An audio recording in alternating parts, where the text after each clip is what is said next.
We'll play a quick game. How about this? I'm going to shoot out conspiracies. Okay. And then you just say yay or nay. Gotcha, right? gotcha. Was the moon landing real? No. Is the Earth flat? That is a very tough one. Yay or nay? Oh, man. That's there's like a biblical side to that, and then there's the scientific side to that. So I'll give you a biblical exemption. Okay. Next. Yeah. Are dinosaurs real? Yeah, definitely. Okay, next one. Yeah, next one. 9/11. Oh, that was the most planned, orchestrated chaos. Oh, I mean, come man. on. September 9th, they're like, oh, guys, $3 trillion, where'd it go? Come on. Like, it's orchestrated chaos. Oh, man. So, this is a fun game. You guys, Nice. any more? Any Yeah. more? Okay. Ooh. But I've been nuts, I getting money, I'm on my thug again. Trying to stack a little dub, trying to catch a win. And next time I drop a coupe, it's gonna be a twin turbo. Always been a G, but I ain't never been a herb though. Way I'm switching lanes, they should call a nigga swervo. Hey guys, welcome back to the Millennial Mentality Podcast. I am your host, Nick Agnelli, here with my co-host, Peter Price. Yep. And our guest today, Cris Guarino. Yes, Yay. sir. Thanks for having me, guys. Of course, thanks for being here. I'm really excited about this. Cris seems like somewhat of a low-key spicy guy, so I think he's got a lot in that noggin of his, and I think he's going to rip open some holes today, maybe. But what I'm getting at is thank you guys for watching, listening, viewing, and subscribing. If you could hit that button, tell a friend or family member about us. It means the world. It continues to spread our name. Guys, we just love doing this, and we love bringing on local awesome people. So to you, Cris, we talked a little bit, maybe 10 minutes before we sat down, but to be honest, I don't know too much about you. Pete, do you know too much about Cris? We go back a little bit. Yeah. It was 2020, West Palm. Yep. I feel like we bumped into each other a few times. But I knew you as obviously the tattoo artist, and I saw your work and so forth. And then I know it was in 2020, I think we did like a little bit of collaborating on Instagram. Yeah, but I think we probably linked up through Frankie also. Yeah, exactly, yeah. And then obviously I know I saw you at, it was some restaurant on Clematis. I remember I saw you occasionally. Like 123 or Lenore's or Cucina. Yeah, Literally every one of them. And then we just kind of stayed in touch, and then I was just really blown away with a lot of your work, and Thanks, bro. because obviously a lot of people are always in need of quality art, and even I had a friend, and she was like, hey, like I need to make sure I have a quality, my first tattoo, I was like, yeah, let's go to Pete, like what are you doing? Thanks, bro. I appreciate it. But I mean, you on the other hand, obviously it's a pleasure to be able to meet with you, and I will probably dive into a lot of topics. But I guess the biggest thing is I saw that you got married pretty recently. Yeah. So we got married about a month ago. Wow, congrats. Yeah, thank you so much, awesome. man. Yeah, we were engaged for like a year and a half, got married. Everyone, the running joke I hear maybe 4 times a day, how's married life, And it was like, I'm like, it's radically different, let me tell you why, and like nothing changes. Were you all together for a while leading up to marriage? Yeah, or? so like it's crazy now. Have you ever been in a long relationship? Longer? 2.5 years. Okay, so but not really. But even like for me, so we just passed like 3.25 years, whatever you want to call it. It was like May of 2019 we met, and it's crazy to think that like all the memories I've had for the past 3 years have been with Paige involved, and sometimes that's trippy where it's like now those years are continuing to go by. You're like, oh my God, it's been a minute since we've been together. So we dated for a year, almost 2, and then we got engaged, and then we got married. Right on. Almost a year and a half later, yeah. Well, you see obviously where dating culture is at in 2022. It's pretty atrocious. So, it's nice to see, some people still, traditionally, living and, getting into quality marriages like that. Are you a relationship guy? I am. The thing is, though, I was kind of not really in the most healthy relationship, and I ended that January 2022. And embarked on the most traveling in my entire life existence. Nice. So at the end of the day, we all have different seasons of life, and I felt that it was time to kind of, put women aside and stop, focusing on that and focus on business and scaling my ventures, and we'll see what the future holds. Yeah, taking some Cris time. Yeah, a little bit. Yeah. Now, in this Cris time, have you been mingling or just singling? No, I mean, I've just really taken a break. 2020 and really 2021 was a little promiscuous down in Miami, not gonna lie. But I just tried to, kind of get back on track, focus more on business. Yeah. You said 2020, 2021, but you were in a 2-year relationship during that time, no? Yeah, I mean, I had like the whole like high school sweetheart. You're 18, you're gonna get married, all that stuff. Because I pretty much was born and raised up in Richmond, Virginia. Okay. I used to go to D.C., Baltimore, so that's where the conspiracy stuff comes in. I grew up going to D.C. My dad was, we were very just paycheck to paycheck. I mean, I thought we were well off until I moved to Atlanta, and then I got down here to Florida, and I was like, whoa, we had it rough growing up. But, you don't always look at life like, oh, I'm rich financially. You could be rich with, a loving family. You could be rich with having, all of your basic necessities, so on and so forth. So anyways, I mean, I had mainly my longest relationship was in Atlanta.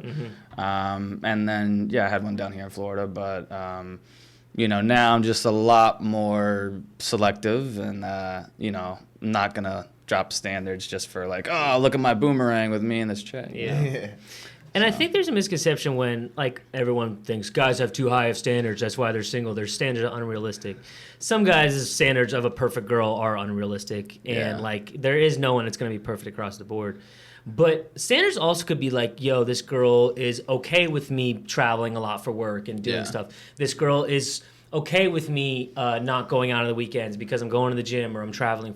There's a lot of other standards besides, wow, she has big boobs and a big butt that, guys care about. And so I think the older you get and the wiser you get, you start realizing that those other standards really start shifting. You start realizing that, the right partner is going to excel me in business and in life. 100%. So I get it when I look at guys. How old are you? I turned 23 in April. Wow. Damn, amazing. Really? And I look at a 23-year-old guy like yourself, and I'm like, dude, you got a lot of living to do. And I'm only 3 years older than you, bro. That's the crazy thing, And if you would have asked me at 23 compared to now, again, it's 3 years ago, but my life is completely different, and my career path was not what I thought it was going to be. So that's amazing. I mean, you can meet the right person in the next 6 months and be traveling anywhere. I mean, at the end of the day, the same red flags that you'll leave in 1 to 2 years is the same red flags you could have just worked it out in the beginning, But no, I mean, really, I've been on a mission. I feel like, though, for right now, the rest of 2022, it's just side missions. I got stuff in 2023, and for right now, I'm just gonna, stick it here in South Florida. I do live up in Port St. Lucie, so I have a place in Port St. Lucie. That's where I like it because it's kind of off the grid, far away from everything. You can go to Orlando, Tampa, Miami. It's a middle spot. Yeah. So awesome. Now, you said you were born and raised in Virginia. Yeah. Yeah. Then you moved to Atlanta. Yeah. Then you moved to Florida, and you're only 23. So give me the timeline of each of those three. Well, I mean, obviously, born 1999, so I am a 90s baby. Hey. Technically. Yep. I mean, I was homeschooled, grew up outside of Richmond, middle of nowhere. I think our county had about 16,000 people. We didn't get Walmart until 2015. Wow, big move. Yeah. I mean, going into the city was about an hour drive. Wow. So I grew up with, horses, pigs, chickens. We'd play airsoft, paintball, build tree houses. It was very different than Atlanta or Florida. And my dad pretty much was kind of switching, career paths because obviously politically, if you are on one side, if you look at 2008, 2012, 2016, some people are going to, be out of work. Yeah. Other people, not the case. So, my dad just took a job in Atlanta, and that was a big culture shock for the better. I mean, I embraced it. My siblings, I got 4 other siblings, and they weren't really feeling Atlanta. But I was like, I got, I thought I was just going to play baseball. That was the only thing I thought I was going to do growing up because I was, small town. Yeah. I just played baseball and golf. That was it. I'm still deep down a basic guy. I just like to golf and, I'm a big sports dude. So anyways, so I was 17, moved to Atlanta the fall of, it was August 2016. Okay. Finished up senior year, did a little community college. And then my dad lost his job in Atlanta. So then obviously, you know, it's not like, hey, Dad, you got that $40,000 tuition, you can take care of that, right? And in general, I was not like, I was an A-B student, but I did not see the importance of it. I've to this day been very anti-college. Come on, $1.6 trillion student loan debt, like that's a whole other thing to get into. Yeah. So no, I pretty much graduated high school, and I was like, wow, I'm working at Chick-fil-A. All my friends are going to LSU, Vanderbilt, Yale, UCLA, Alabama, and then I'm just working at Chick-fil-A. And I was like, yikes. So I was like, what am I going to do with my life? And my dad was like, well, you like to run your mouth. You're a finesser. You like to schmooze. Why don't you get a sales job? And I was like, but I don't have experience. He's like, well, that's the whole point. You know, so I tried Allstate Insurance, failed, quit after 2 weeks. And then I was working with Comcast Xfinity. And that was really where I got my feet wet in marketing and sales. And I was like, wait, TV, internet, phone, you just sell it to people. Make sure you save them money. Don't screw them over. All right, cool. You know, you make, you know, a couple $1,000 a month. You know, you get to dress up. You get to go to an office job. And so I thought it was cool. And then they pretty much, it was like the fall of 2017. They're like, hey, we're opening offices in West Palm Beach, Port St. Lucie. You know, great new market. You know how it is because they need young people. They can't get the married, tenured veterans. They got to get the young bucks to, you know, go open new offices.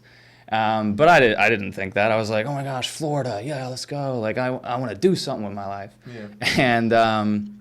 And yeah, it was kind of rough first year, 2018. I moved down in February 2018, and I realized that it was way easier to do sales up in like Vero Beach, Port St. Lucie, Jupiter. Yeah. I saw like West Palm, Lake Worth. The further south I get, the further I was like, yo, I'm not fluent in Spanish. This is tough. So yeah, and I did that. 2018 was tough. No friends, no family, just by myself, and it was a lot of ups and downs. Like, you know, I feel like anytime if you're 18, you just move out. I mean, I had really a perfect life in Atlanta on paper, but I don't know. I feel like I've always just wanted to strive for more in life, you know. So. I think a lot of qualities of someone who's either uber not successful in life, or the low, the higher, the highs, are people who are kind of rule breakers growing up and kind of saw themselves not outside the pack. Because I wasn't necessarily a rule breaker, but I always thought out of myself a little differently. You know, like, you know, if I could, for me it was my body, but it was like if I could get this body right, I know I have confidence to give people love and everything and be this powerful person, but also be gentle and all this shit, you know. And so I thought outside the norm with that. And some people, I think like yourselves, are kind of just trying to find ways to weave in and out, and that's why you become successful with entrepreneurship. But it's a lot of that straying away from the norms, you know? Yeah, and I mean, obviously, again, like I love to talk sports, conspiracies. They're not really conspiracies, it's the truth. Like, and what really irks me is what they just did down at Mar-a-Lago. Yeah. I mean, just ridiculous. Well, the rogue, you know, FBI in our compromised United States just decided, hey, you know, we don't want this guy running in 2024. Let's just go and raid Mar-a-Lago. And the judge that approved it was literally like buddies with, you know, Effrey Fepstein. So really? Yeah. No so way. Yeah, so it's just like, you know, there's a caste system, and a lot of people don't realize it because you're under the mass formation psychosis, and you're focused on Netflix and Hulu and this and that and all the pop culture satanic BS. And instead, you should just be focusing on yourself and delete China talk. It's not TikTok. It's a great way to harvest the youth of the United States, and then China can do whatever they want with that. So, you know, it's unfortunate you see the stuff going on around the world, but at the same time, it's been that way for decades, you know? So, Cris, it's such an intriguing topic that you just brought up there, because you're really talking about all the subconscious and conscious side effects of what you have with modern day media and all that. But you do work in the marketing industry in this media, right? Oh, yeah. I have a lot of liberal followers. I have a lot of woke people with colored hair that follow my content. I have, there's a lot of people from all different sides, and I knew that. I knew what I was getting myself into because I was utilizing social media pre-COVID, and I was getting clients and business, and I was like, why would I do this for a Fortune 500 company when I can just go get the LLC, EIN, business bank account, boom, now I'm an entrepreneur. Like, you know, not network marketing or any of that. Yeah, I hate network marketing.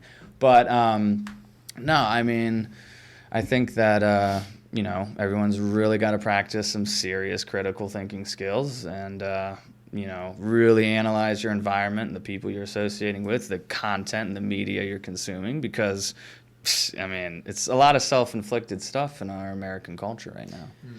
Do you think the effect of social media on, let's just say, the last 10 years of our society has had a overall negative or positive net? It's a tool, so it's got good and evil aspects. I think that on paper, no, it's been definitely detrimental. Mental health is completely just through the roof. You see men and women struggling. But then again, it's a tool, right? Come on, the podcasts, the past few years, that's been able to change people's lives, whether it's with the massive viral ones to just anybody has the ability to put their voice out there online. Right. So it's a double-edged sword, you know what I mean? I feel like for me, I've used it the right way, but I see other people, you get consumed, you get caught up in it, and then your mental health is shot, you're burnt out, and you got anxiety, depression, and now you're on pills from CVS Pharmacy and supporting Big Pharma. So. Yeah. Mm-hmm. Very anti-Big Pharma, by the way, so, yeah. I'm not a big fan of pharma either. Yeah. I think a lot of your logic comes down to just kind of looking at the facts and what is going on in front of you. Yeah. And I'll just say this. There's a lot of smoke bombs right now, in my opinion, in society where they're like, they're starting to trace the circle here. Let's just throw a smoke bomb in the middle of it. Maybe I'll throw them off. And I think people are waking up to the fact that something just ain't right. And it's like a feeling in your gut. Like you just think like some type of weird shit's going on right now in the government. Oh, yeah. There's so much talk about it. It's in your face every single day. And I think people are starting to say like, okay, this ain't right, and I hope that wokeness will start to say, this ain't working right now. We got to fix it.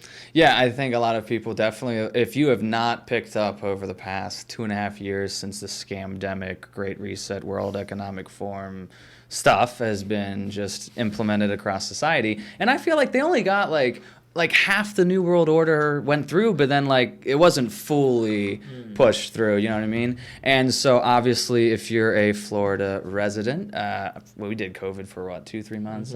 I didn't even wear a mask at all. I loved the backlash people would swipe up on my stories, just because I was traveling, I was catching flights. What I would do on the airplane is you put on the chin strap, right? Mm-hmm. But then you'd order just a Diet Coke or something. Yeah. And then you just hold it in your hand. And then up flights, the stewardess will come by. It's like, I'm just drinking my Diet Coke. As soon as she walks away, and then boom, you never wear a mask on the flight. Right.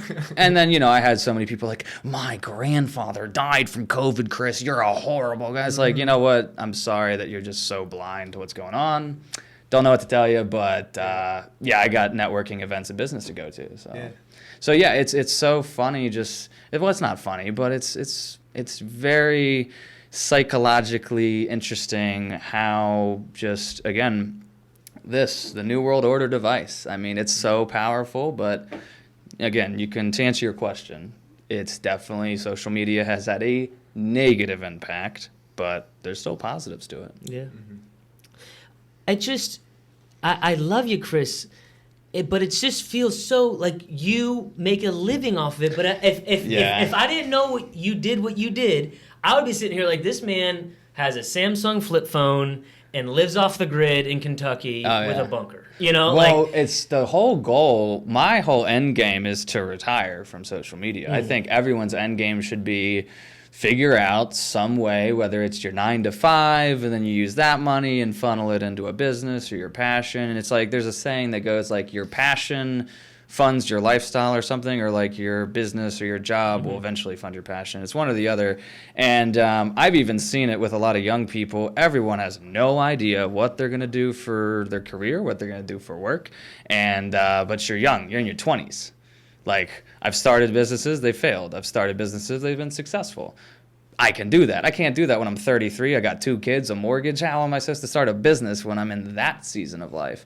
And, if you're stuck, doing 4 years at a government indoctrination center at college, you're gonna, just it's all about your influences, and so people just live their life through what their friends, their family, social media, culture, and society tells them. And they don't actually take a step back, practice some self-awareness, and really do some soul searching on like, what am I good at, what am I bad at, and then go from there. But there will be a day where boom, wow, Cris hasn't posted in a week, a month, 2 months. What happened? Well, I probably made a lot of money, and now I don't have to post, So that's kind of my end game. But it's a lot of fun, and I've been able to do a lot of really upper echelon social media marketing. And walk us through that. What's up? Walk us through that and kind of the start of that. Right. It was really like the fall of 2019. Like I was killing it at the 9-to-5, but I was like, this is not it, And I was at my job, and I'm just on Instagram like everybody else, and it's like, oh, this guy's got a Lambo. Oh wow, this guy's making all this money, and you're stuck at your day job, and you think your life's terrible and so forth. And I didn't think that, but I was like, I do not want to be working a 9-to-5. Like I was 20 years old, and so I was like, well, maybe I should, people say I'm a good-looking dude, and I can take photos, and I'll find a photographer to take my pictures, and then I could tag the shoes, the shirt, the boots, the pants, the glasses. Well, that's like 5-10 different pages, and if I'm taking high-quality pictures, put that on Instagram, have a whole strategy to it, and I'll probably grow my following. And this was before COVID, so like social media was not like, there's 1.8 billion monthly users on Instagram. Mm-hmm. You really think that you're going to grow? Mm-hmm. Now, maybe if you started a few years ago, right? Yeah. And that's like, there's all these waves, right? What if you invested into Tesla? What if you invested into Amazon or Netflix? There's all these waves, and there's these windows, and they open and they close. And I saw that, I was like, yo, this social media window is closing right now. And no one had any idea what was going to happen in 2020, even the conspiracy theorists. I just put a lot of time and effort into it. And then once COVID hit, I was like, day job done. I got $4,000 to my name. Doesn't matter. I'm going to go out and pitch my services. And it took a while. Like I was not killing it out of the gate. And that's every business. You're not going to kill anything out of the gate. But if you make calculated risks and you put together good strategies and network and get some insight from, other entrepreneurs, I've seen this, like you never get criticism from people that are above you in life. You're only going to get criticism from people below you, the haters. And I need haters. I need the engagement, So. There's a lot of layers I want to unpack, but give me like the details of your business. I get social media marketing, but what are like the details behind it? What are the services behind that? Right. Well, there's obviously lots of different people that do social media marketing. I mean, I know a lot of people in South Florida I've collaborated with. But for example, let's say you're a real estate agent. Mm-hmm. I'd say, hey, Nick, we're going to do a photo shoot. It's going to probably take 6 to 8 hours. And you need all these different outfits. We're going to go to West Palm Beach, Jupiter, Port St. Lucie, or we'll go down to Miami, whatever. We're going to take all these photos. We're going to make videos for reels, short form, long form content. Now we got the content. Then we have to make sure that there's, I have different influencers, and I can break that down later. Mm-hmm. Different influencers, shout out your page. Right now you got 5, 10, 20K followers. Cool. Now you have a sliver of online credibility, because I'm not going to buy from a real estate agent that puts up a sponsored ad. And it's like, oh, wow, yeah. And he's got 420 followers. What? Like, who's this guy? Yeah. But you look at Ryan Serhant, you look at all these other big real estate agents, they just had a massive marketing budget, and they spent it accordingly, so then people would want to buy from them as a realtor. So I figured out, I was like, wait, here's, over during COVID, Zoom, here's your email, pay your invoice, send me over whatever I need. Google Drive, Dropbox, boom, now your page is popping off, now your aesthetics look good. And I figured out lots of ways to organically and artificially inflate numbers, because we all know social media is fake. Mm-hmm. I mean, when I post something, I'm not there, I left. Even today, I posted something and then now I'm here doing this podcast. Well, that boomerang or that video was taken hours ago or yesterday or whatever. So the core aspect of my business is just the social media side. And there's a lot of different services, whether it's SEO, build you a website, do a photo shoot, or, the whole Instagram influencer marketing. And then obviously from doing that, I've got, a golf brand, health and wellness brand. I got a few other things. And after the episode, I do have a gift for both of y'all. I like gifts. Yeah, definitely. So yeah, I mean, that's pretty much the gist of it. Because again, you can go on Google and YouTube. There's plenty of people that do social media marketing. You know, you can go on Fiverr and Upwork. You can get Sahid or Tashar from Bangladesh or India. They'll do it for $3 an hour. Yeah. You know, so anyways, that was kind of a rant. But. Now, with the growing someone's profile, say the realtor, for instance, right? And you know they are a shitty-ass realtor. Right. But you know they're going to pay you $20,000 for a marketing thing. Do you ever say, listen, Tina, I understand we can do some really good headshots here, but you ain't going to sell shit, you know? So do you still take the bread knowing that this person ain't gonna pop off on social media? I mean, it depends. Obviously, like, everyone's got, or not everybody, some people have the moral, ethical compass, others don't. I have plenty of friends and people that I've met, and they blatantly will scam, charge you, get the wire, block you, whatever. Me, on the other hand, like, I don't want that headache. I want to be able to go to sleep at night and, you know, go to church on Sundays and not feel like I'm, like, out here, you know, like, who did I screw over? So sometimes, though, I do take on projects. They fail, they flop, someone wants a refund, they charge back, and it's like, if I just told them no to begin with, like, from the first Zoom call, I knew this guy was going to be a damn headache, right? Yeah. So, you know, you just got to have a little discernment, and that just, you know, the ups and downs of running a business. But yeah, I mean, I would much rather just work with the guy that's like, just paid the invoice, looking forward to getting started, versus the other guy that's like, so like, what's my ROI? Like, is this really going to make sense? Like, no, I want to work with people that are decisive, they know what they want, and I know that it's going to be a good fit as a client. When you started this business, you said it was a little rocky at first and then it started picking up. What would say your volume be like? Do you have employees? Like, what's the scalability of your business right now? I mean, the scalability, it varies. I mean, I've obviously hired and fired people over the years. I've, you know, changed business partners. You know, the biggest I'd say things was last year. It was just, you know, a bi-weekly you know, Zoom calls. You get on 5, 10, 20 minutes. All right, what are we doing? You have the sales guys, business partner. All right, you know, who's building what, who's doing what, the virtual assistants, managing the Instagram pages and so forth.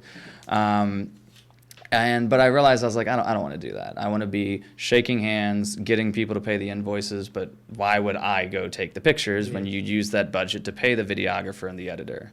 You know, you pay someone to manage the real estate page. Why would I manage that real estate page? I've got to go get 20 realtors, charge a premium, right? You know, this is, you know, probably $340 made in China by some 12-year-old kid.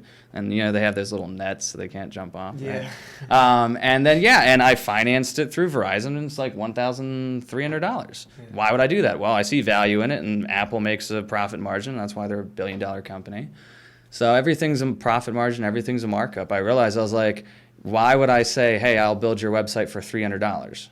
Or I could charge you $3,000, make sure it's got a little razzle-dazzle on there, and now I'm able to scale my business because I'm, you know, and that's why people are like, well, how much does marketing cost? I'm like, well, how much does cars cost? Different brands, different models, big, small, medium. Like, that's what marketing is.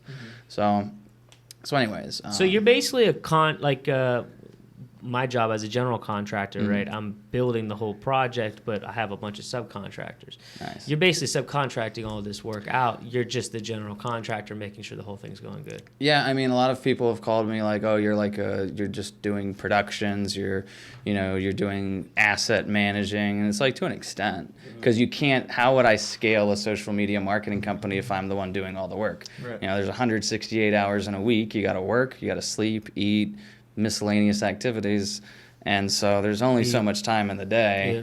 So it's all about outsourcing and delegating. You seem like a wise guy, right? Who taught you business? Was it all the hard way? Did you have to just keep fucking up? Never had a mentor, never went to school. I have no college education, so I'm not really qualified. Very self-taught. I just, again, now that I see where I'm at in my life, I call my mom and dad all the time. I'm just like, you were right about everything. Like, everything you said. And you know, I was like I'm a middle child, so like I wasn't, the golden boy, you know, that was my older brother, but also I wasn't like, you know, the black sheep, the one, you know, making all the mistakes. So. All right. Cris, I think that you have brought up this conspiracy quote a few times with air quotes and whatnot.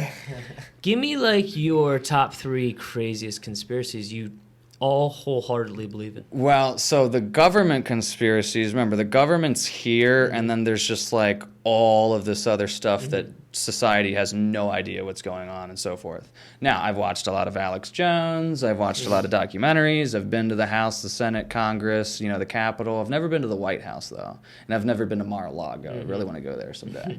Of course, now the FBI's got it taken over. We'll play a quick game. How about this? I'm going to shoot out conspiracies, and then you just say yay or nay. Gotcha. Was the moon landing real? No. Is the Earth flat? That is a very tough one. Yay or nay? Oh, man. You know, that's there's like a biblical side to that, and then there's the scientific side to that. So I'll give you a biblical exemption. Okay. Next. Yeah. Are dinosaurs real? Yeah, definitely. Okay.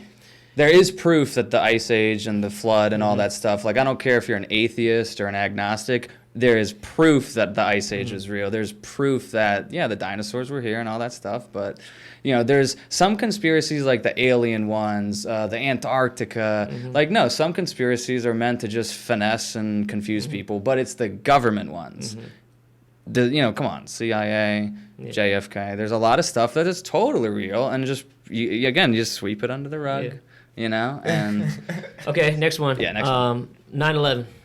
Oh, that was the most planned, orchestrated chaos. I mean, come on. September 9th, they're like, the guys, $3 trillion, where'd it go? Come on, like, you know, it's orchestrated chaos. Oh, man. So this is a fun game. You guys, any more? Any more? Okay. Any more? Sandy Hook. Sandy Hook that's like 2012, 2013, I think. That was, I don't know. Did you hear that Alex Jones got like a $40 million lawsuit on that? Yeah. So he I mean, lost it. You got to watch what you say for sure. But I think that a lot of the mass shootings is all orchestrated to push the agenda so that Americans lose their Second Amendment rights.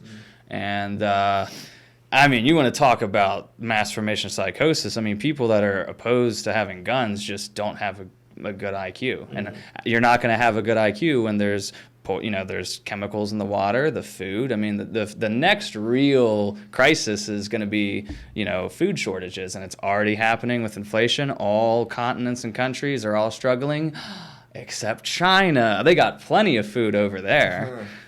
So and that's probably what's going to happen. And unfortunately, since the U.S. and Taiwan have elections in 2024, China is pulling out all the stops, and they're like, yo, we got to pull a Ukraine over here because the microchips in Taiwan, that's the end game. And China knows what they're doing. They saw what happened in World War II. They're like, man, we really took an L. We got to strategically, economically, over decades, destroy the United States. So. Next, I'm not going to ask you about COVID-19. I already know that. That's self-explanatory. I'll ask you this though: what was the COVID-19 vaccine? A great way to make money. I mean, I would have bought Pfizer stock. I mean, the $36 billion. Now, the thing is like, my parents, they gave birth to me in the master bedroom. Like, they didn't go to the hospital. Like, never been to the hospital. I was homeschooled, so no need for vaccines, shots, none of that. All the baseball teams, or anytime I would do stuff, my parents had this, like, it was the religious exemption form or whatever. And you're like, religiously, I'm not, getting this shot or whatever. So, I'm as holistic, all natural as it gets. Some people would say he drank the juice.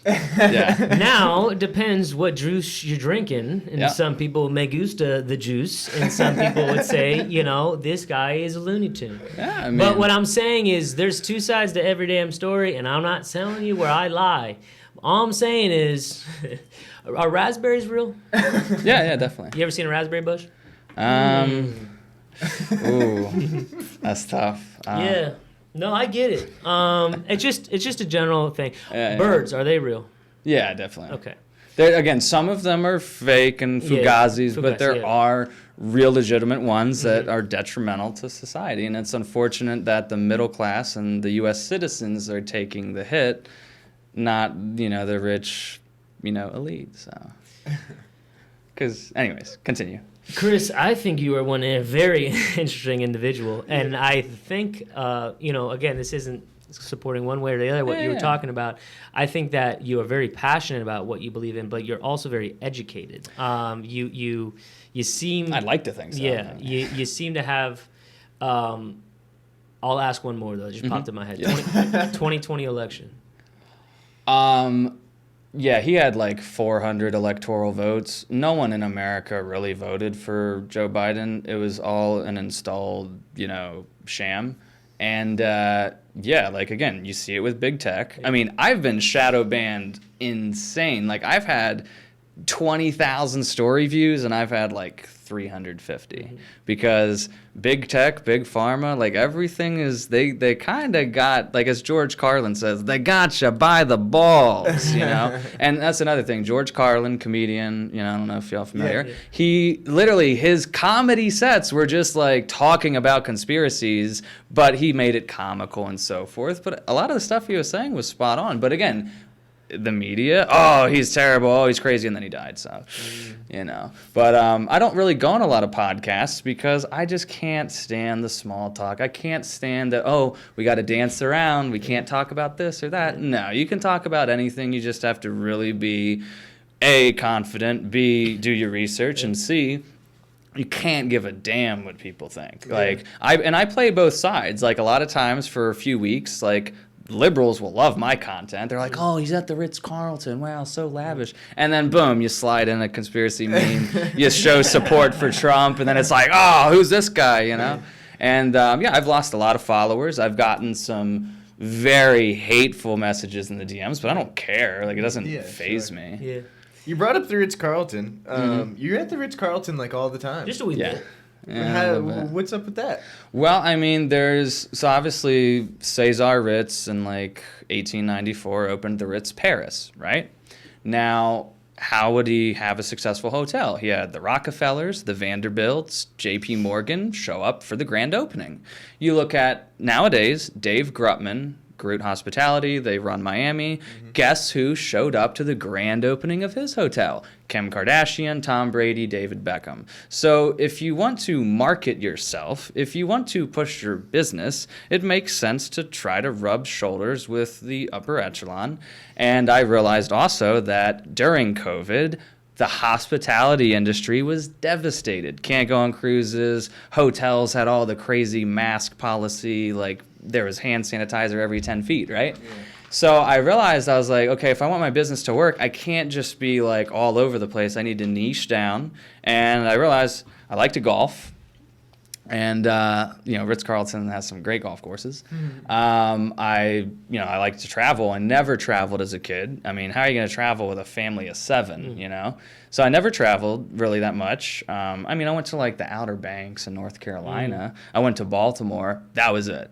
Like, never really traveled. So I realized, I kind of did some thinking. I was like, all right, cool. Like, I need to focus on hotels, golf courses, restaurants, and that is in and of itself a market that I could pillage for years. And I also met people that work and then got me in, pretty much intertwined with either directors or managers and so forth. And there's 41 Ritz-Carltons in the United States, and I've worked with 12 and done, different types of content, and it's really been a blessing. It's been pretty cool. But also, like, I've had people that like work at the Ritz-Carlton and they've seen my stories and they don't like it, but I don't care.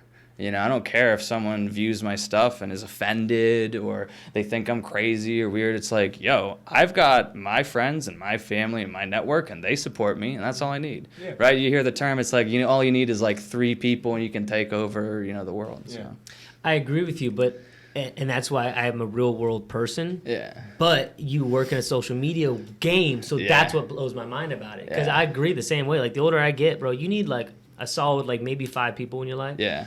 If there's more, that's amazing. But when you're younger, you focus on volume. Like, I want 100 friends, and I want all these things. And And then you older you get, you're like, dude, no, that just makes more headaches, more friends, more, Definitely. you know. And so, you are who you associate with. You know, Correct. the 5 people closest to you, that's who you're going to become. And even for me, like I've unfortunately been a big yes man. Like I was surrounded by a bunch of people that it's like, oh, you're not really my friend. You just want the clout, or you want the money or the experience, or you just want to come to the Ritz-Carlton with me. But when push comes to shove, are you really a homie? Are you really a buddy? You know, so I agree with you on that. It's definitely, and for me, as I've, you know, gotten older, yeah, I've definitely been, you know, trimming down the circle and so forth. To that note, in your personal life, you're 23 right now. Let's just say in the next 4 years, like not on a professional sense, but in a personal sense, what do you see that? Like, what do I see myself doing? Yeah, like what are your goals in life? Well, I mean, I don't own any like real estate. You know, I'm still renting, so that's embarrassing. You're 23, bro. It's not embarrassing. Well, I mean, I've got friends that are 20 years old and they just bought a $500,000 house because they hustled and they networked and they closed deals and made money. So no, I mean, I really just want to, you know, just the biggest flex for me is like the things that no one sees. You know, just going back to mom and dad and being like, hey, here's a check. Yeah, it's for 20 grand. Yeah. Or like, hey, you know your mortgage? Yeah, that's paid off. Oh, you know your car payments? Yeah, you don't have any more car payments. Oh, you know your credit? Yeah, I fixed your credit. Yeah, I called Experian and Equifax, punched a few things. Yeah, you got an 800 now. That's really what I'd want to do in the next few years. But if I don't kill it in business and close deals and so forth, how am I supposed to help my parents? I'm just going to, you know, just be in that hamster wheel, just trying to just keep the lights on and pay rent. Like, I don't want to do that, you know. And also, like, yeah, I am young, so I can hustle right now. I'm not going to get burnt out, but I don't want to be in my 30s or 40s and be like, oh, wow, now I've got to work a day job, or now I've got to do this or that. And so I don't want to live with regret. And so, you know, that's why I'm just going 100 miles an hour every day. I'm trying to view it as if I was 23, what I'd be saying. It would probably be very similar to what you're saying. I just think you realize the older you get, like Pete's envision at 23 was being a partner in this restaurant group, you know, and then he continued to work there really hard for the next few years, and it just didn't work out. What I'm saying is continue to kill it, but if you start to get signs from the world of like, dude, relax, or like, dude, that's an amazing girl, or like, dude, this is an amazing opportunity, don't be so linearly focused that you don't start to see those worldly things telling you. I mean, Pete was like working and busting his ass this year, and then he came on to some physical health shit.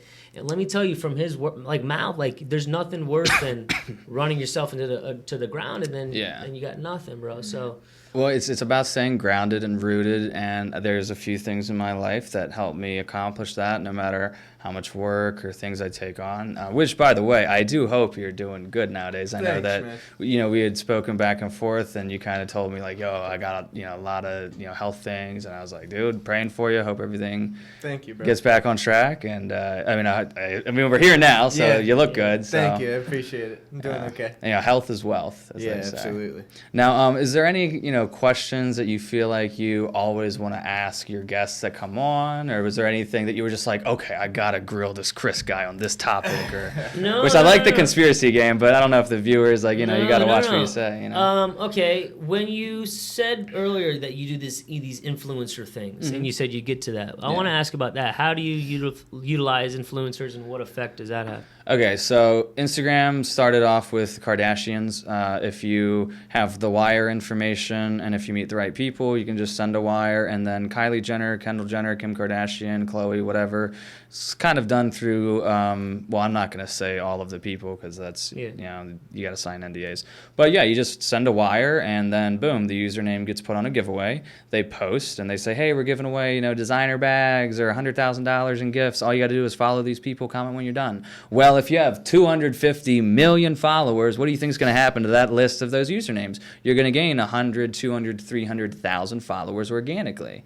Same way you have to pay $5 million for 30 seconds at the Super Bowl because 150 million people watch the Super Bowl. So I was like, well, why would you pay money to get an ad in the Super Bowl when you can get micro-influencers that have 500,000, maybe 1 million, 2 million followers? You send them a DocuSign, because those are influencers that they hope Bang Energy or Celsius or Boutique LA, all those bikini brands, they hope that those brands will pay them. So then if a marketing company says, hey, how's it going, so-and-so, I'd like to pay, you for a sponsored post on your feed. Here's the instructions, here's your DocuSign, I'm mailing you out the products, blah, blah, blah, take a picture with it, or we'll meet up and collab. And some of my friends, I have friends out in LA, that's all they do. They just, they DM some chick that's verified, 2 million followers, just bikini pictures, insane engagement. And they say, hey, I'll pay you $5,000 just to post on your feed. They're like, what?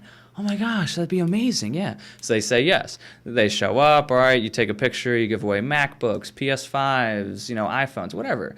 And then, you pick a date. Now, you have to charge people. You say, hey, this is the audience, here's how many followers you're most likely going to get. Here's a screen recording, here's before, afters. Oh, here's like 700 people that also grew their following, and now they're making an ROI because they got thousands of more eyes viewing their content. And so whatever it is, you got a CBD brand, you got a clothing line, you're a real estate agent. Well, now you might actually get some business. So I realized that back in 2020. Now, you could also just go on websites and just bot your account and get a bunch of gray blank profiles. But are they going to buy your merch? Are they going to buy a house or go to your open house on Sunday morning? No. So, there's a lot of different things you have to do cohesively all at once to build a brand and to really grow a following. And it's the same thing in the gym. I'm not jacked. I'm not ripped at all. I've been offered steroids, but I don't want to do that. And, I go to LA Fitness, Crunch, whatever, but I know the reason why I'm not shredded and so forth, steroids aside, because that's what everyone does. But steroids aside, I know that I have to do every single thing. It has to fire on all cylinders. And then I'll get the six pack, then I'll get jacked. So when people are like, oh, Chris, I paid you $1,500 and I haven't gotten a single client. I'm like, well, let's see. You didn't do anything I told you. What did you think was going to happen? So, so I know that, even my fitness journey, I know that, well, if I put more time and effort and if I cover all of my bases, I'll get good results. And it's the same thing with marketing. It's wisdom. It's hard wisdom you have right now. Well, I drank a Celsius before coming on, so that's really what's going on here. No, so actually about the Celsius and the wisdom thing. Is that fake?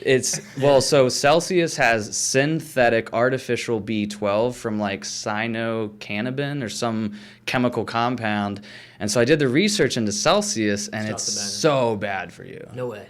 Celsius is so bad for you. It's like you're really putting synthetic artificial vitamins into your body, and they just had a lot of money and funding, and they're like, yo, we can just brand this as some healthy alternative. Yeah. Now, you don't want to drink Monster, Red Bull, Bang Energy. Bang. This is my question. Okay, so Bang for a while. Give me, I want the whole rundown on Bang. What is Bang? Bang Energy paid a lot of influencers. It's just, again, a lot of the brands and companies online, you either get loans, credit cards, or whatever. You get VC, hedge fund, trust fund. People put money together. They see an opportunity and they blow it up. But it comes through paying those girls in bikinis with 500,000 followers, and that's why Bang Energy took off. But also, you look at Bang Energy's engagement. If you look at their Instagram, you can always look at people's social media and just kind of, once you really do a deep dive, it's everyone's rap sheet, And so for me, I realized the reason why I was able to also do what I do is you can see me in 8th grade, you can see me graduating high school, and you can see me at the Ritz-Carlton of Central Park, or the Ritz, or out in LA, or in Dallas. So, it takes a lot to build online credibility with anything. And so Bang Energy, they knew what they were doing. They're like, yo, here's our plan, here's our formula, we got millions of dollars to blow on marketing, and they ran it up. And now Bang Energy, everyone knows that. So I heard that it's crack in a can. When I worked I used to be cracked. I never liked it. Dude, so when I worked at AT&T, I would drink Starbucks every day, that chemical coffee. I would drink Monsters. But the thing is, I would drink that Monster, and then I'd sit down and like, hey, how's it going today? And I'd be so cracked out because I had a Monster. But the Celsius, it's like, what, I'd much rather drink something just to give me an extra pep in my step. And I was driving up from Miami, so I was like, I need to Get a Get little some fake vitamins in me. some synthetic chemicals. Yeah, Yo. exactly. Migusa Nick is synthetic usually chemical. drinking a Monster at like 7:30 as we're recording. Literally? the Nice, podcast. nice. I did it. I had like a fuck it moment like 5 years ago where I'm like, dude, I'll do like the health and wellness thing Yeah. and like the eat okay thing, Right. but the chemical thing, if you go down that chemical wormhole, you will live Yeah. in a box and eat It's tough. saltine crackers in like triple purified Yeah. osmosis Well, water. so you want to talk conspiracies. So pretty much John D. Rockefeller realized with petroleum back in the 1920s, he could eradicate health, like modern natural holistic medicine, and replace it with big pharma because billions and billions of dollars, a cured patient is a lost customer. That's why they're like, oh, the cure for cancer. No, that would eliminate billions of dollars of business. Why would we cure cancer when we can make money? Follow the money. That's like the vaccine. I mean, yeah, sure. Like if you're old, maybe, yeah, if you catch COVID, you'll die. So technically, if you're over the age of 60, 70, 80, yeah, put a little chemicals in you. Who knows what that mRNA stuff's going to do. Maybe, but we all saw, again, time tells. Time always tells. And we're starting to see who was on the right or wrong side of history. And I think it's obvious if I got that big pharma jab or not. And yeah, at the end of the day, you know, people just really have to, you know, everything's been orchestrated to cause division, right? Pick a side, you know, blue, red, you know, and the elites realize they're like, yo, Americans are ignorant and are, you know, most Americans don't have a passport. Most people never leave their city, their state, their town, let alone the United States. But for me, on the other hand, no, I love the United States. You know, it is proven that we live in the best country in the history of existence. And anybody that says the United States is a terrible country has a low IQ and is not that educated. I'm sorry. And I don't care if you think otherwise. Now, yeah, if you go to Ibiza, Mykonos, Tokyo, Bali was like the place in 2019, and 2020 it was Tulum, you know, because Mexico was like, yeah, COVID, we need the tourism, like we don't really care. And then I think 2021 it was all about Mykonos. Yeah. And then I think 2022 it's all about Italy, going to the, you know, to Rome, Greece. and yeah, exactly. So yeah, I mean, you see that at the end of the day, it comes down to money, it comes down to business. I've had plenty of friends, even my own brother was like stuck in South Korea, and they're like, yeah, no, you tested positive for COVID. And he was like, yeah, but like, I just tested negative only 36 hours ago. And they're like, yeah, well, you need less than 24 hours negative to get to the United States. Oh, it's been more than 24 hours, you got to test again. And of course, my brother, like, he knows like what Koreans and, you know, Filipinos, like what languages they speak, and he heard them making some racist remarks, so he knew what was going on. I mean, you're a white American male in an Asian country, and yeah, so it's like, it's unfortunate, but you know, that's why I'm just gonna stay in the United States. Like, I don't care to go travel. I'll put my money into where I live here in Florida. I'd rather support, you know, Florida businesses, Florida tourism. You know, I mean, sure, Italy, Greece, you know, Barcelona. Like, yeah, there's so many great places out there, but the other thing is see, the corruption outside of the United States is kind of open to everybody. You know, things are run by the mafia, the mob, whatever. But in the United States, it's only the corporations that get to get away with it, not us peasants, you know. So. It's a lot to digest. Oh, yeah, definitely. But I'm really a down-to-earth guy. No. Like, I'm sorry if I'm over the top. No, right? I think it's this great. is not over Okay, any top. gotcha. Michelle Obama, do you think she's a man or a woman? Well, we all know what happened to Joan Rivers when she said that. I do not. What happened to Oh, Joan she Rivers? died. They whacked her. Oh, they whacked her? The same way they whack anybody else that gets close to the Clintons, Bush. You know, Oh. yeah, exactly. Whoa. I hope there's not like millions of people or even like 500,000 people watching this episode because they're going to like. Hopefully there is. Well, yeah, we want that. No, definitely. So I do have a question. I do have a question though. How long has the millennial mentality, like when did y'all start this? It's like, probably been about a year. Wow, Yeah, okay. yeah. I didn't look at like the most recent like episode to see like if there was a number or whatever. This is a full episode will be 54, but we've done Wow. like smaller episodes too, so we've probably done like okay. 70 episodes total, maybe. Oh, nice. I mean, I really say no to most podcasts just because I look into it or I look at the other people on it, or I'm just like, again, I don't have time. Like, I physically, like, even Pete and I, we went back and forth, and I was like, dude, I want to do the podcast. Like, I thought, I watched a lot of the clips. I thought you were hysterical. I loved, like, I was watching the clips and I was like, okay, I gotta do this podcast. And also I knew that I was like, if I go on this podcast, like, I don't have to like have a filter. I don't have to be politically correct, you know. So I was we appreciate you coming on. Yeah, dude, for sure.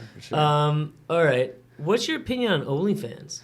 Well, you know, sex sells. I mean, you know, we're in a very vulgar, degenerate society. And also, come on, look at Marilyn Monroe. Look at, you know, like in the 1980s, if you went to like the strip clubs, they were playing Motley Crue, you know, and that was in the 80s or whatever. So, like, yeah, it's just you know, there's always, you know, sex is always going to sell. It's just what's the format? What's the platform?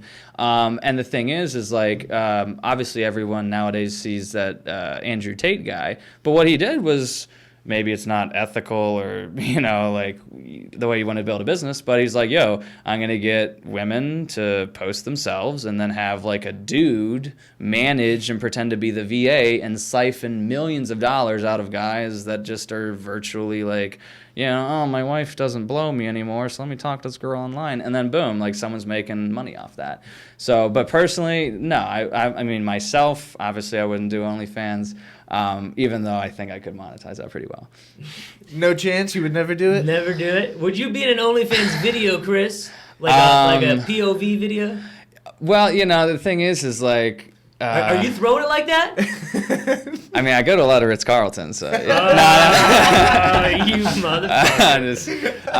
He says he was not mingling. I mean, obviously, like, you know, eventually I'll find the, you know, the beautiful Latino wife and Latina wife, and I'll settle down. I don't know if it's going to be, you know, what type of woman it'll be, but I know eventually I'll settle down. I have the 2 kids. I'll get the house and So you meet a girl tomorrow. You start dating her 6 months in, right? Boom. She goes, baby, I want to do an OnlyFans, and me and you will record once a week and posting it, and you just throw down on me. No faces, just the bodies. Well, I mean, I don't want to plug into like low energy people that are not on my wavelength.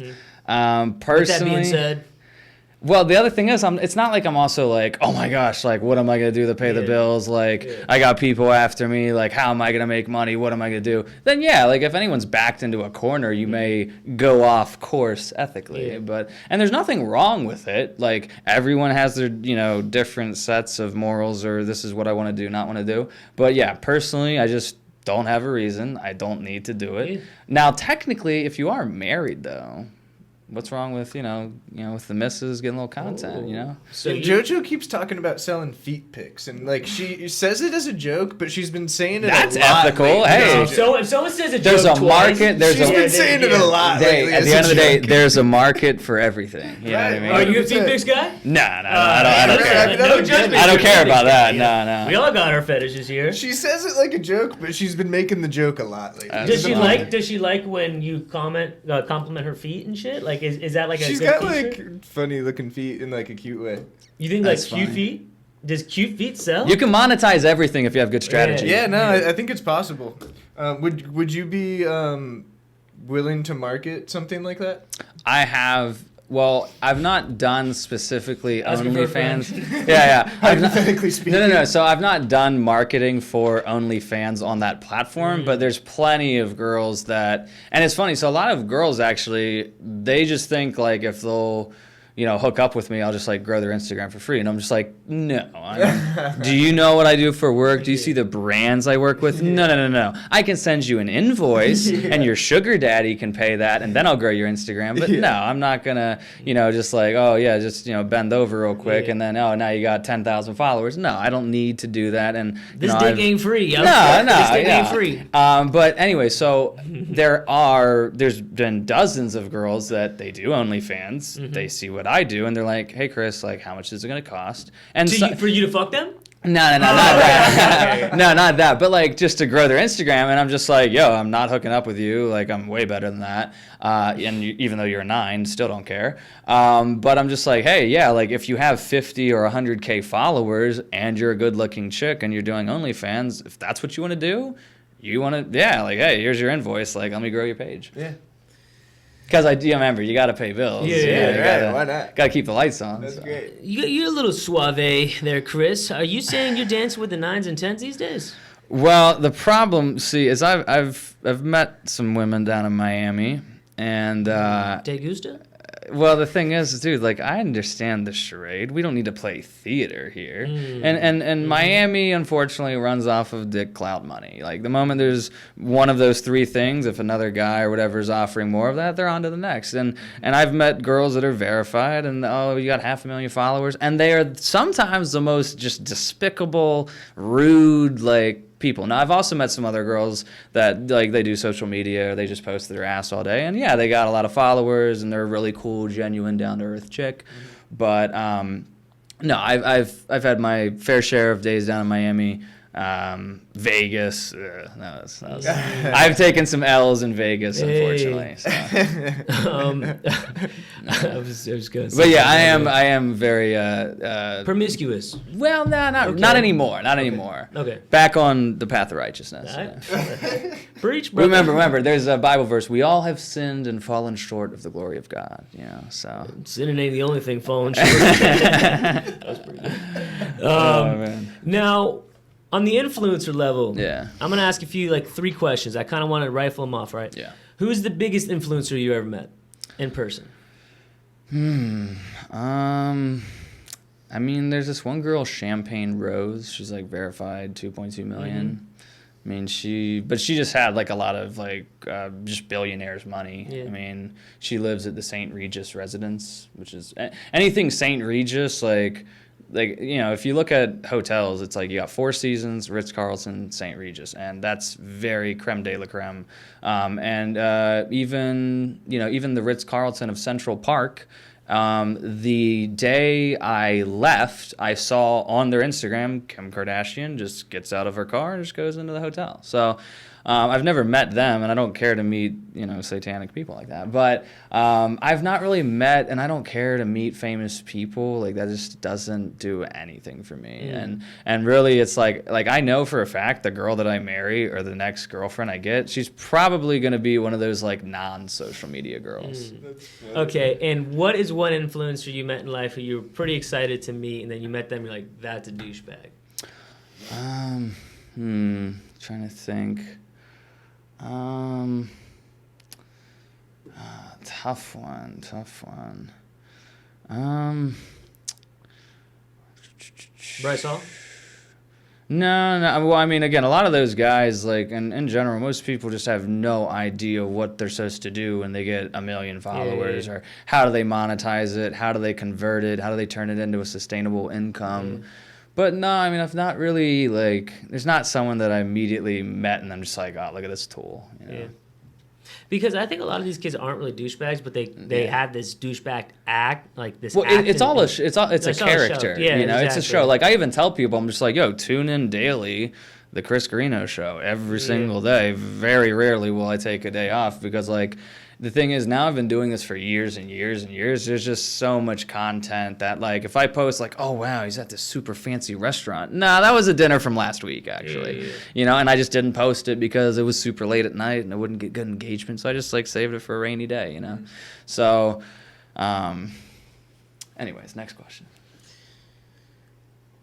One thing I wanted to ask about, Cris, is, right, in social media, one of the negatives you talked about is kind of an unrealistic standard, right? Yeah. And how when people look at that, myself included, whether it's FOMO, an unrealistic standard, right, there's this picture-perfect essence with social media that's what society's supposed to be like. So the after effect of that is I don't feel as good about myself. But you are obviously doing successful in your realm and what you're doing. Yeah, I do okay. My thing to that is you obviously put in the work to that. Why, or have you ever thought about putting in like the the picture of you grinding or you being like, dude, I just lost a really big client, or you dealing with some bullshit, right? Because to me, that type of realisticness inspires me, because when I'm experiencing that in my real life, I know Cris is doing it too. Yeah. And if he's like me and I want to be like him, then I'm not so, disordinary. You understand what I'm saying? No, 100%. 100%. I mean, what I realized was I was like, okay, you got to pick a path or a route, and there's like on-brand and off-brand stuff. For me, I was like, I never liked the whole like Gary V, Grant Cardone style content. I never felt that I wanted to like, document the journey or like show myself. Like, no, because as you said, like social media, it's fabricated, it's inflated, and like no one wants to show their worst days. No one wants to show themselves, down in the dumps and so forth. But yeah, everyone, me, and then everyone else online, like everyone's struggling, everyone's going through ups and downs. The only thing that's slightly different is like, when you open up your device, the metrics of your social media and bank account may vary, but other than that, we are all the same, all going through the journey of life, and we're trying to figure out ourselves or become successful. I mean, everyone's got a different definition of success, and most people just establish, money to it, when that it's part of success, but you can be rich mentally, spiritually, and physically, but you only got like $5,000 to your name. So are you really rich? Are you successful? But you could also, and I know I have friends that have millions of dollars, and they're not broke. They have millions of dollars, but they're depressed, they hate their life, they're unhappy. Yeah. So it's like, you really just got to focus on what you truly want in life and what makes you happy. And for me, I have a few things that, do that for me. And, that's how I'm able to kind of balance and, have a juggling act of it. But, there's a lot of, I don't know how to really bring it full circle, but I remember at the end of 2019, like I broke through that like, oh my gosh, like, oh, I don't look good. Oh, my smile looks bad. And girls, obviously, they have it the hardest because they're obviously looking at other fake fabricated images and videos of girls. And so like you have to extract your emotions out of it. Focus on being a nice person face to face. Like focus on looking good in person, because all this digital stuff doesn't matter. It's just for business. I mean, it's for like literally, it's just for fun. It's a sport. Like I literally like I post stuff and I'm like, the haters are gonna love this one, because it's just. It's not really real. It is real. Like, I am traveling to these places. I am at these hotels. Like, that's me and that's my phone, or that's that, I did fly the drone and got that clip and put it all together. But it doesn't mean a lot to me because it's just work. But it means, like, my content means more sometimes to my own followers than it does myself. Because I'm just looking at it. I'm like, oh, that was terrible. Oh, I should have done it better. But anyone else watching, it's like, oh, well, I wish I could live the Ritz life. It's like, I mean, it's cool, but like, it's still my job, it's work, and you have to extract your emotions, your feelings, and understand from a different perspective. You have to really have a different perspective on social media to not get burnt out, to not damage your mental health, and to just, live a nice, positive, healthy lifestyle. That was well said. I do agree. Pete, was there any questions you had? So being homeschooled and then also not going to college, I mean, it sounds like you enjoyed being homeschooled for the most part. Oh, yeah, definitely. But having been homeschooled and also not going to college, do you ever feel like you missed out on like a part of anything? No, not at all. Don't regret it at all? Oh my gosh, why would I destroy my liver for 4 years? And then like, it's like I tell people, I'm like, no. Have you ever tried it though? Otra noche in Miami. Me gusta. Yeah. No, so the thing is like, society changes, right? 10, 20 years ago, obviously before the internet, before social media, of course you had to, have a piece of paper that said you are a legitimate, educated individual that can do these specific types of work. Well, the thing is when the government came in, like the number one reason why college is a scam, the banks don't support it because they know it's a fugazi. Yeah. The government's like, yeah, we don't care. Like, we need younger people to vote for our BS, terrible trash policies. So let's just finesse them with college and let's get these universities to build billion-dollar facilities and it's a tax-free business. Come on, like Harvard makes more money than like countries do. Like they have more money than other countries' GDP because it's a business. Yeah, if you get educated, if you meet somebody at your sorority or fraternity, they got a rich dad who has a company and they can get you an interview and now you left your college and yay, look at me, mom, I did it. No, you just like, again, partied your life away. Now, you can also go to like a Christian college or you can just live a ethical college life and not, get too crazy or rowdy and you might learn something and you got a piece of paper. All right, cool. Go out there, live your life. But let's look at the statistics. Yeah. And if you look at the statistics, I'm sorry to break everyone's bubble, but no, college is not going to make you successful. No one looks at someone driving, a Lamborghini or a Bugatti or they have the AP Paddock or whatever, and they're like, oh, that guy went to college and graduated with a degree and then started a business and now he's got tens of millions of dollars. No,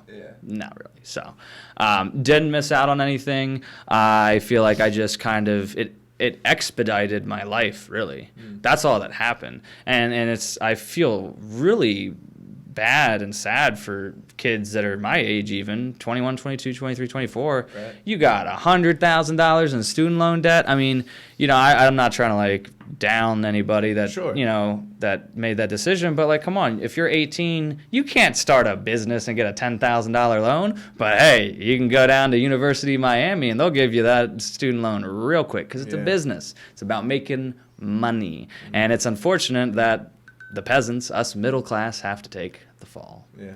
So here is my only little piece of 3-year-older advice I would tell you, right? Yeah. You ever been to a college bar, like a rowdy college bar? I've been to FSU, LSU, FIU, FAU, University of Miami, Gainesville. I've seen the whole thing. Okay. UGA, I mean, I lived in Atlanta, so. I agree with you full-heartedly right now with my life that I don't believe from an education standpoint college is really that important, and I don't think it adds in a return on investment that you put into it, and it pinches a lot of kids in the corners to get something that they don't really want to get. Right.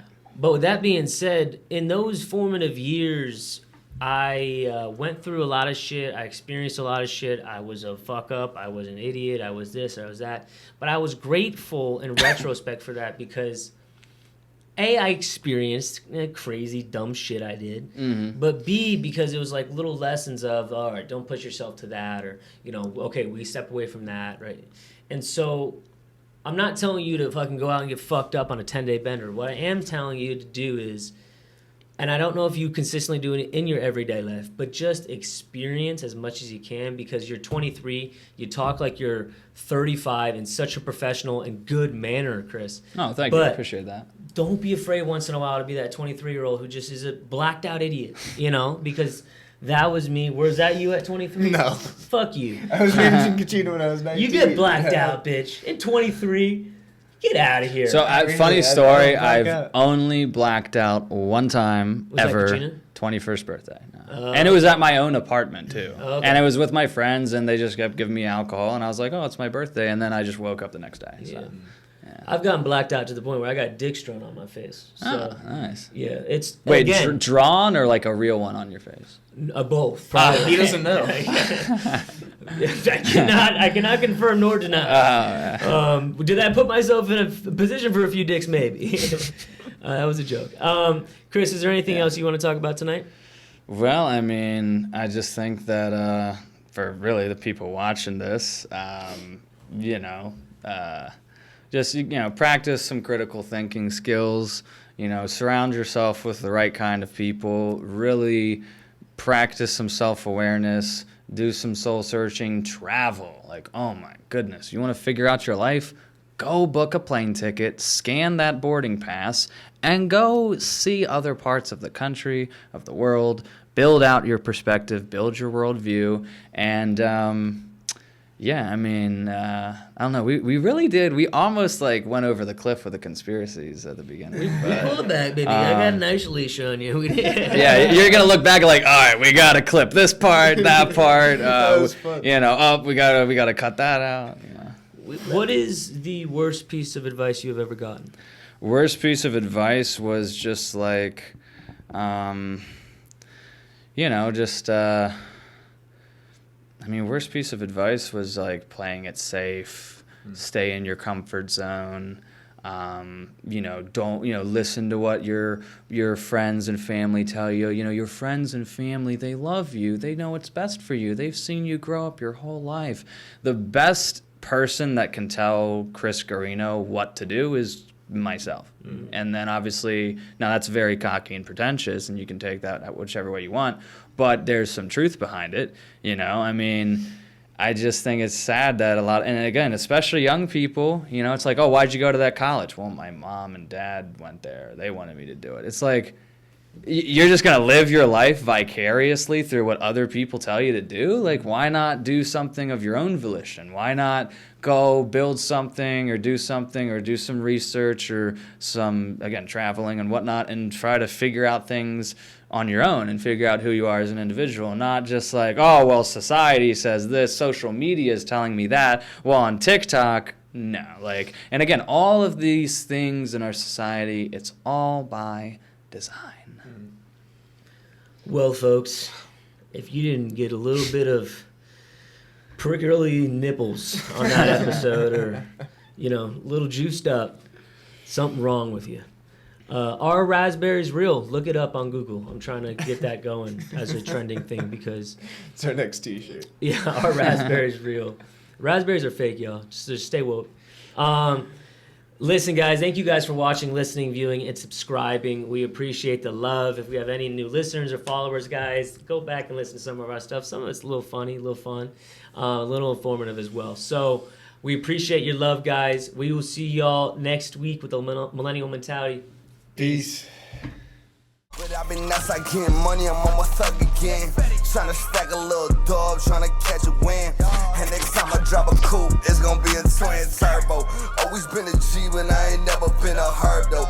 Way I'm switching lanes, they should call a nigga swervo.